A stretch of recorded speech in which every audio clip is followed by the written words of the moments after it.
This is a national emergency. Our work here will ensure a peace mankind has never seen. The world will remember this day.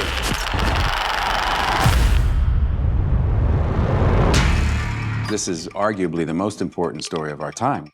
The stakes really couldn't be any higher. It's profound, but it's told in a very human way. Everything Chris Nolan has done has been a prelude to this. This is not a film, this is an experience. It is a heart-in-your-mouth thriller.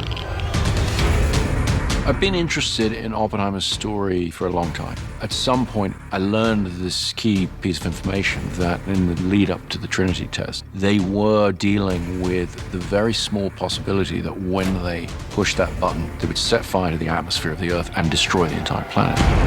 And yet, they pushed that button. I wanted to take the audience into that extraordinary moment in human history.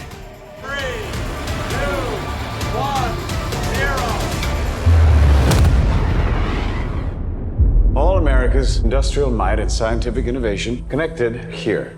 A secret laboratory.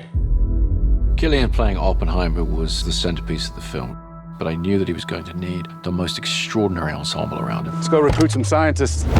The people involved in the Manhattan Project were charismatic individuals. They're very talented. The world that Oppenheimer inhabits is filled with rock star scientists. And I think because we have all these fantastic actors, you really buy that. It felt like I was playing sports with some of the best athletes. Every single person has come to set knowing that they have been hired because somewhere along the line, Chris thought that you did a good job. And this goes for crew as well. Action! My preference is to always do things in camera as much as possible. It sets a big challenge for every department to actually bring the reality of a thing there for the actors. Every crew member on this film has to adjust their work for the IMAX screen. IMAX can contain 18K resolution per frame, which is by far more than any digital camera. It gets thrown up on a gigantic screen, and the moment you watch it, it's very evident. The quality is unprecedented. This is a story of America in the 20th century, so I think it can be painted on that big of a canvas, and what better way to do that but with IMAX cameras.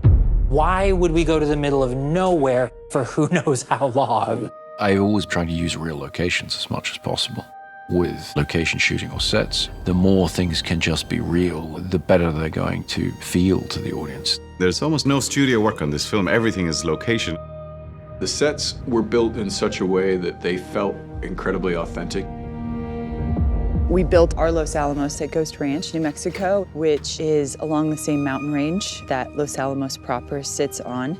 This was very important, and I based all of this on research. We built all of these buildings 360. We want it to feel like you are right there, you are in this is happening, this is real.